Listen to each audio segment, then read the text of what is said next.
राज्यात बदलत्या हवामानाचा आणि एल निनोच्या प्रभावाचा फटका आता शेतीला बसू लागलाय। अनेक जिल्ह्यांमध्ये पावसाने दडी मारल्याने खरीप हंगाम संकटात सापडला असून शेतकऱ्यांसमोर दुबार पेरणीचं मोठं आव्हान उभं आहे।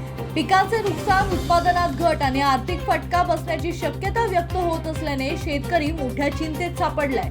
राज्याचे कृषी मंत्री दत्तात्रय भरणे यांनी ही परिस्थिती गांभीर्याने मान्य केली आहे। त्यांच्या माहितीनुसार राज्यात आतापर्यंत सुमारे 70% खरीप पेरणी पूर्ण झाली असून अजून 30% पेरणी बाकी आहे। काही भागात मुसळधार पावसामुळे वापसा नसल्याने तर काही ठिकाणी जमिनीत ओलावा नसल्याने पेरणी झाली नाही। अनेक ठिकाणी पेरलेले बियाणेही उगवले नसल्याने शेतकऱ्यांचे मोठे नुकसान आहे।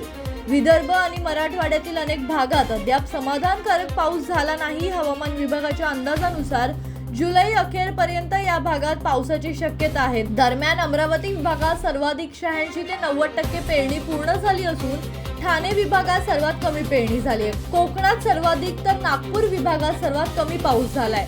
तसेच नंदुरबार जिल्ह्यातील नंदुरबार, शहादा, तळोदा आणि अक्राणी तालुक्यांमध्येही पावसाची मोठी तूट आहे।